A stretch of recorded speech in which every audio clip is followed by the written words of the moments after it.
Días con todos los que nos ven desde diferentes regiones del Perú. Los saludamos desde la Dirección de Infosalud, Dirección General de Telesalud, Referencias y Urgencias del Ministerio de Salud. Estamos hoy, martes 26 de noviembre del 2019, y el día de hoy tenemos el tema de eventraciones abdominales gigantes a cargo del doctor Francisco Rojas Seminario del Hospital Nacional Arzobispo Loaiza del Ministerio de Salud. Quisiera recordarles a todos los que nos ven que pueden hacer cualquier pregunta o duda mediante el chat, ya que al final de la ponencia van a poder ser respondidas. Muy buenos días, doctor Francisco Rojas Seminario. Es un gusto tenerlo el día de hoy con nosotros y lo escuchamos atentamente. ¿Qué tal? Muy buenos días con todos. Agradezco la oportunidad que me dan para poder hacer esta charla, esta exposición. Tenemos un tema muy importante, vamos a hablar sobre un tema muy importante de la patología quirúrgica, que es eventraciones abdominales.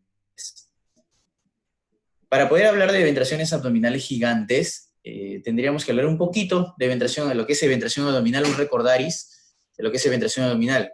Como creo que todos sabemos, es la protrusión del contenido intraabdominal a través de una debilidad de la pared muscular, de la pared abdominal, sea anterior o sea posterior en la zona lumbar, como consecuencia de una intervención quirúrgica, algún traumatismo o alguna malformación congénita. Esa es la definición. Tenemos la epidemiología.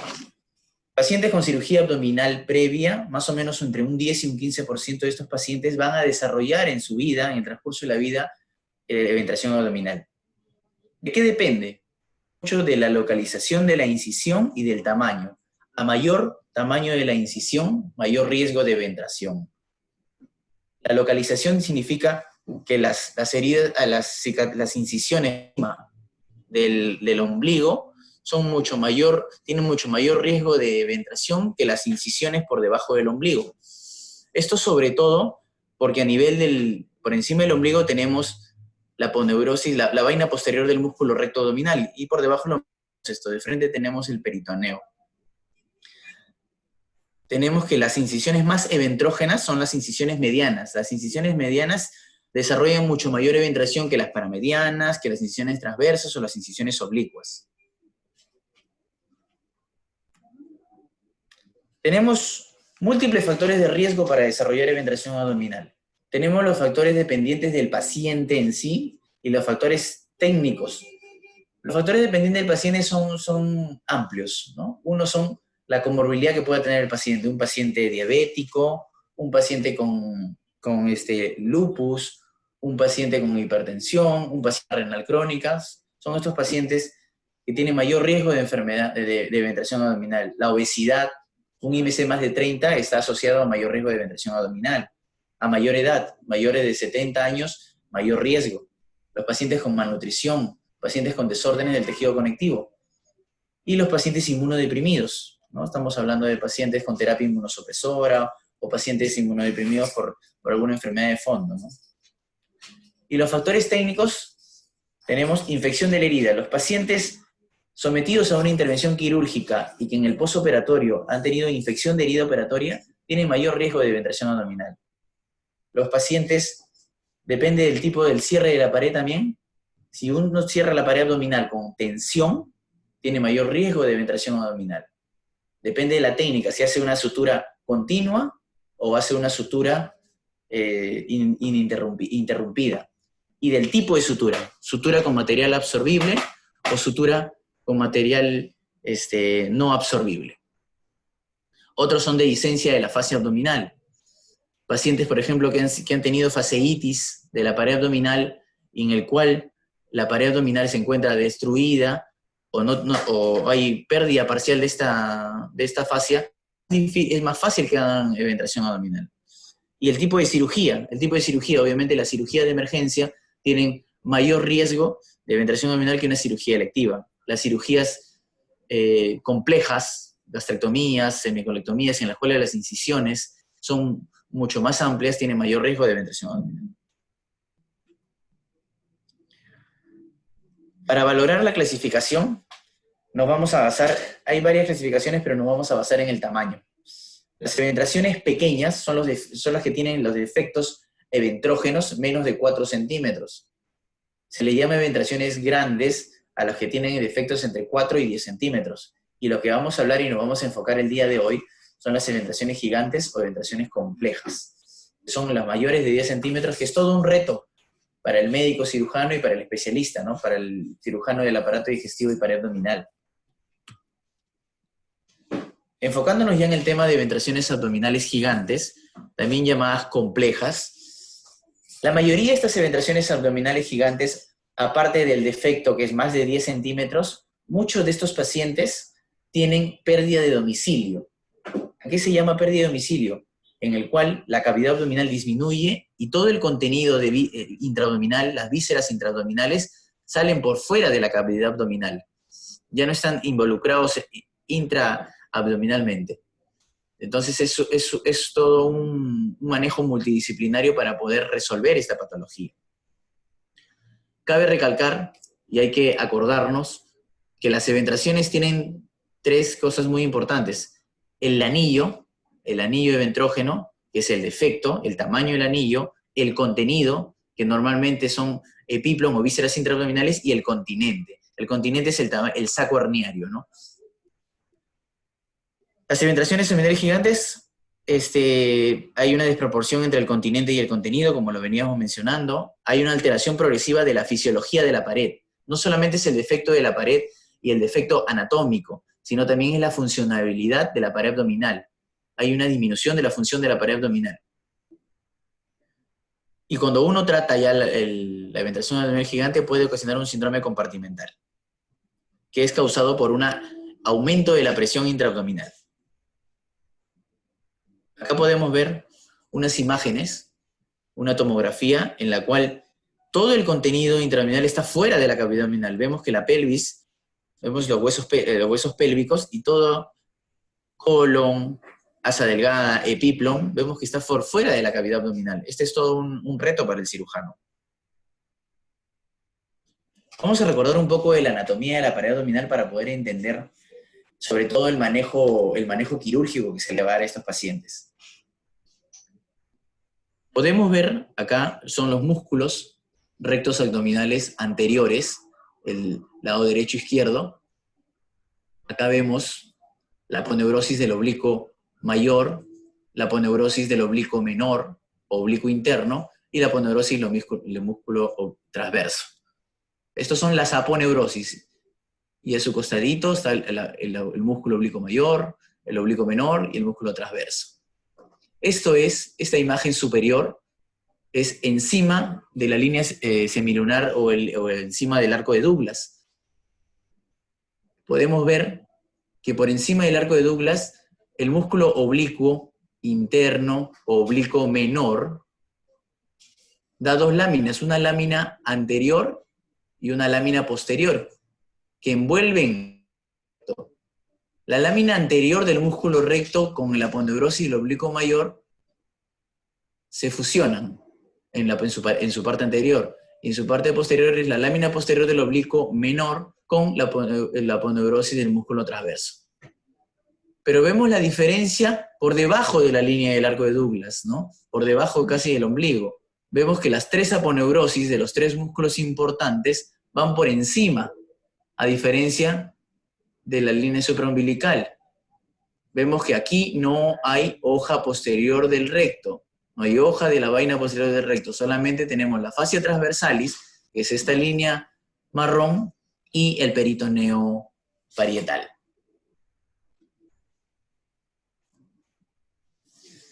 ¿Cómo normalmente vienen nuestros pacientes a consulta? Vienen con unas tumoraciones grandes, gigantes, que son los sacos, unas tumoraciones grandes que pueden llegar hasta la rodilla. Son tumoraciones bastante visibles. Vienen con dolor abdominal crónico, vienen con lumbalgia por el peso de estas vísceras y de este saco. Muchas veces vienen con restricción para el movimiento. Es difícil pararse, es difícil sentarse, es difícil hacer su actividad habitual, ¿no? Por tanto, altera la calidad de vida. Estos pacientes tienen esta alteración y hasta problemas psicológicos porque no se sienten a gusto, ¿no? Y lo último, la alteración de la imagen corporal, ¿no? A nadie le gusta andar con una eventración gigante por la calle. Estos pacientes de ventraciones abdominales gigantes, o sea, de defectos herniarios más de 10 centímetros, deben tener todo un estudio. El examen y el gol estándar para valorar la ventración abdominal gigante, aparte de la evaluación clínica, es una TEN abdominopélvica con contraste. ¿Qué valoramos en la TEN abdominopélvica con contraste? Se valora el diámetro del abdomen, se valora si las vísceras, qué vísceras están por fuera de la abdominal, se valora los músculos laterales, cuánta retracción ha habido, porque hay una retracción hacia las zonas laterales, y cuánta retracción ha habido. Entonces, es muy importante preoperatorio y luego del manejo preoperatorio que también se va a dar, tomar otro control tomográfico, que ya lo vamos a ver más adelante.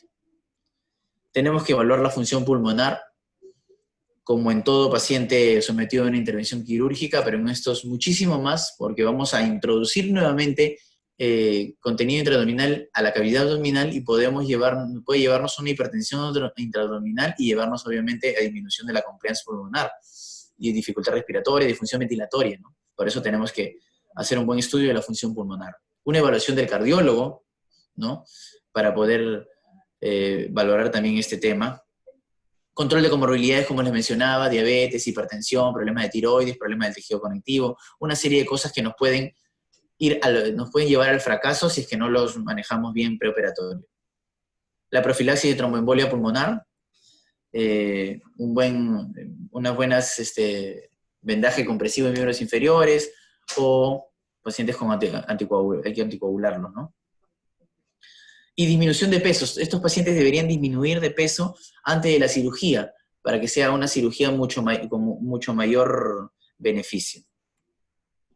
Acá podemos ver, les voy a mostrar un video. Este es un paciente con una incisión en la línea media, con una cirugía previa, en la cual van a poder ver una ventración abdominal gigante. Acá podemos observar que a través de la piel se ve el peristaltismo del asa intestinal. Significa que las vísceras están ahí nomás en contacto con la piel. Y ahí podemos ver que el músculo está retraído hasta esa zona, recién, hasta la otra. ¿Ve? Es un defecto de más o menos entre 15 y 20 centímetros. Y vamos a poder ver, normalmente estos pacientes nos llegan a la consulta. Es todo un reto. ¿Cuál es el manejo preoperatorio? ¿Y para qué se da el manejo preoperatorio? Es para evitar complicaciones, como la imposibilidad de realizar una buena plastía, porque vamos a utilizar en la mayoría de estos pacientes unas mallas especiales o las mallas de polipropileno o mallas ultraligeras. Otra, para evitar complicaciones como la imposibilidad de reducir el contenido, es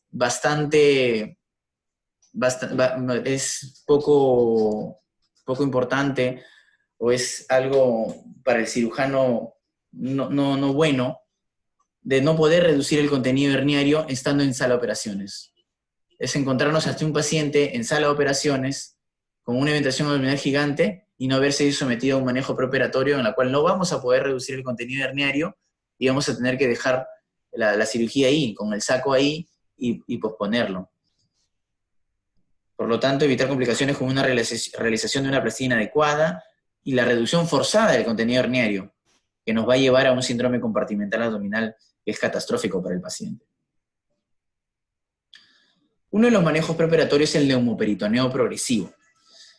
El neumoperitoneo progresivo fue descrito en el año 1940 por el doctor Goñi Romero, en la cual se introducía en ese momento aire ambiental de forma gradual para aumentar la presión intraabdominal en ese momento para poder elongar las vísceras. ¿Cuál es el beneficio de un neumoperitoneo?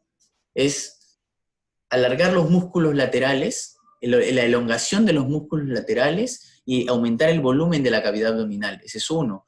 Otro es mejorar la función y la funcionabilidad del diafragma. El otro es, como les mencionaba, elevar la presión intraabdominal, pero de forma gradual, no de forma brusca en el cual el paciente te va a llevar a un síndrome compartimental, sino de forma gradual para que se vaya adecuando Otro es, nos ayuda también el neumoperitoneo progresivo a la adherenciolisis de estos pacientes sometidos a cirugías, a veces a múltiples cirugías. Y te ayuda, te mejora la circulación esplácnica, circulación portal, circulación esplácnica, circulación mesentérica. Normalmente usamos una aguja de Veres, normalmente lo podemos hacer en un tópico o lo podemos hacer mediante guía ecográfica, si el paciente es multioperado o guía tomográfica, una colocación de aguja de Veres que normalmente se hace en la línea medio clavicular izquierda, a nivel del hipocondrio izquierdo, o si es un paciente solamente una vez operado, ¿no? Porque normalmente en ese lado no hay adherencias. Ahora, si tiene una cirugía previa en ese nivel, se hace el lado contralateral, ¿no? Si no, mediante guía ecográfica o tomográfica para poder estar seguros de no perforar ninguna víscera hueca. Y con el aire ambiental normalmente lo colocamos entre 500 y 1000 cc de aire ambiental el primer día y ver que haya en una radiografía de control neumoperitoneo en ambos hemidiafragmas, ¿no? Y poder ir así un incremento progresivo día tras día para que pueda aumentar el volumen de la cavidad abdominal. A veces estos pacientes tienen complicaciones como un dolor producto de la distensión de estos músculos. Entonces a estos pacientes hay días en los cuales no se le debe poner el neumoperitoneo si vemos que el abdomen está muy tenso o tienen dificultad respiratoria. Ir valorando eso. Estos pacientes deben estarse valorando con manejo de la presión intraabdominal, que se puede medir fácilmente con una sonda Foley. El otro es el uso de la toxina botulínica. La toxina botulínica se va a infiltrar en los músculos laterales del abdomen. ¿Qué te va a producir la toxina botulínica? Una parálisis temporal de los músculos. Entonces va a haber una reducción de su fuerza y lo que va a hacerse es, se va a elongar.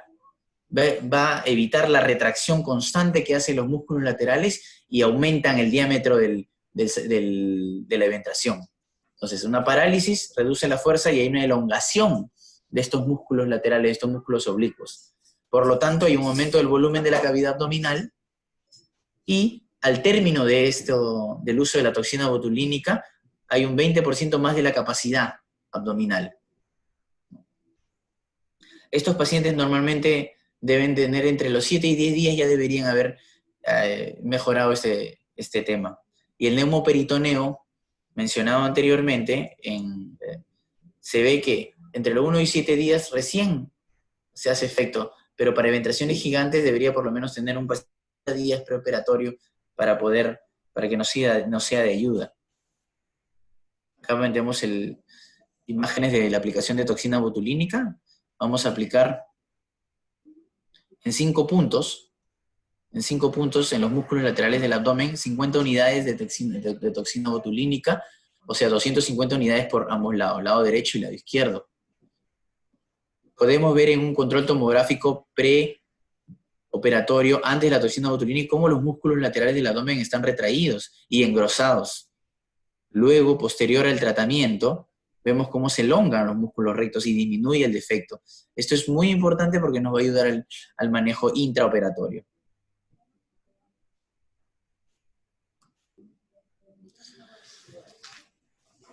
Usamos mucho material protésico. Normalmente podemos usar mallas sintéticas o mallas biológicas. Sobre todo usamos las mallas biológicas porque se utiliza arquitectura de colágeno, son más fisiológicas, provocan mucho menos dolor y puede estar en contacto con vísceras.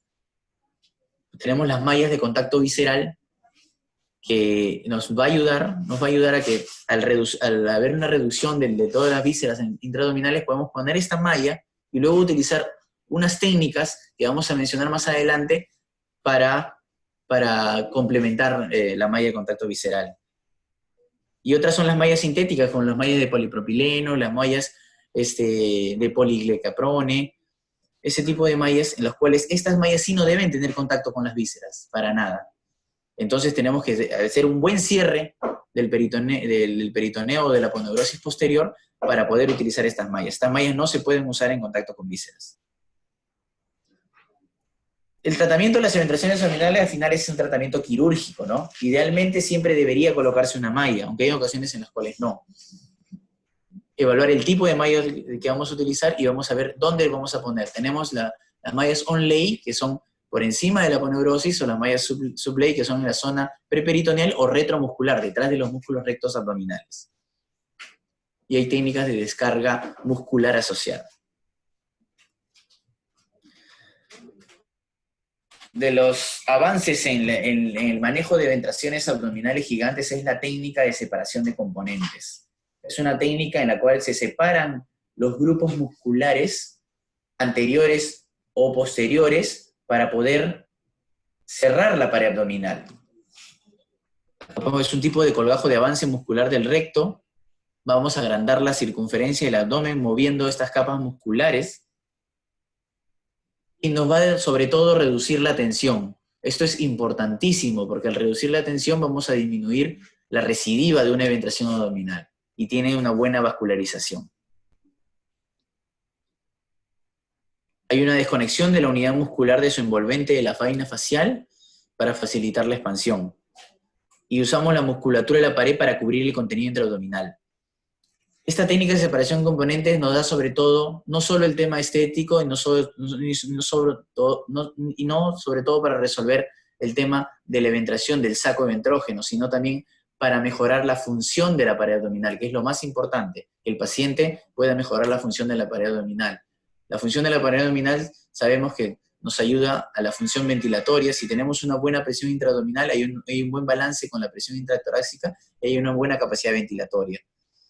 Tiene una función de la pared abdominal de protección ante cualquier traumatismo abdominal cerrado.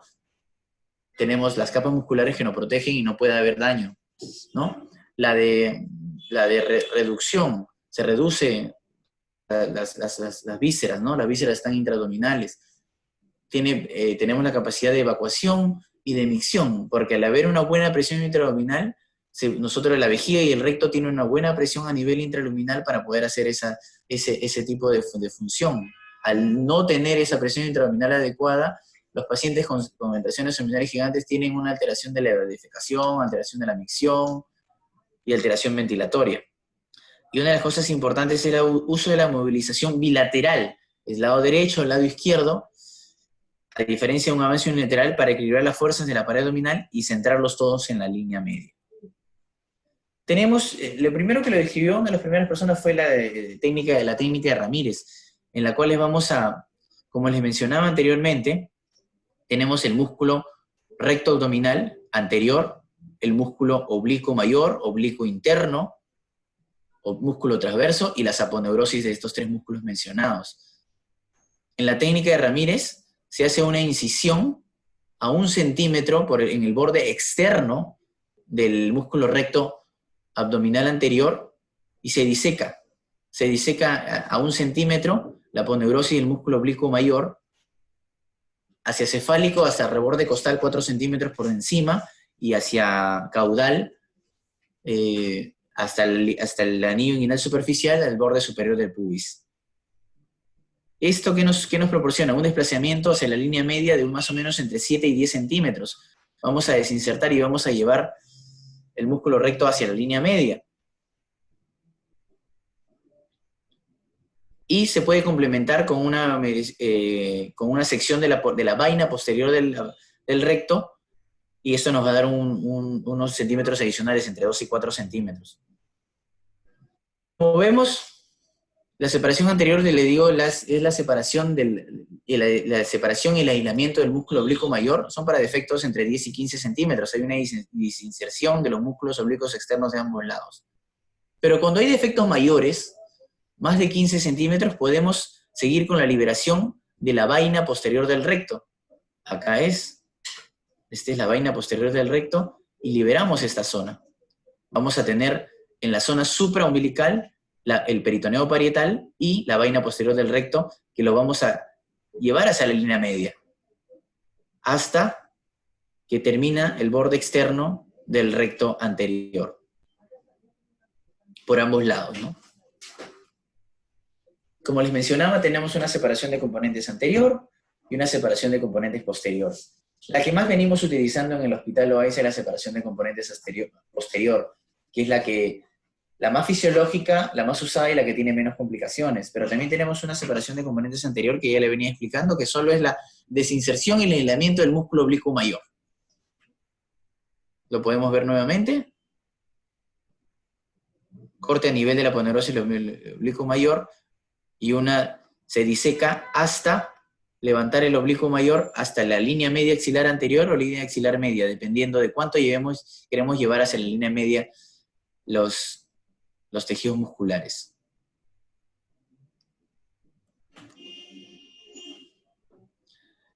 Hay que tener mucho cuidado porque en la posterior, donde se realiza la separación de la vaina posterior del recto, vamos a ver la vaina posterior del recto, de no dañar las estructuras neurovasculares, porque pueden provocar isquemia y denervación del músculo. Esta separación de la vaina posterior del recto nos va a llevar hasta el músculo transverso. En el músculo transverso, que está por debajo del oblicuo menor, vamos a levantar vamos a entrar a través de la vaina posterior del recto. Esta es la vaina posterior del recto. Vamos a entrar a este nivel y vamos a encontrarnos con el músculo oblicuo menor y oblicuo transverso, a este nivel. Y aquí vamos a encontrarnos con el transverso y vamos a cortar las fibras musculares del transverso con electrobisturí. Y esto nos va a llevar todo el peritoneo y la aponeurosis posterior hacia la línea media para poder cerrar el defecto.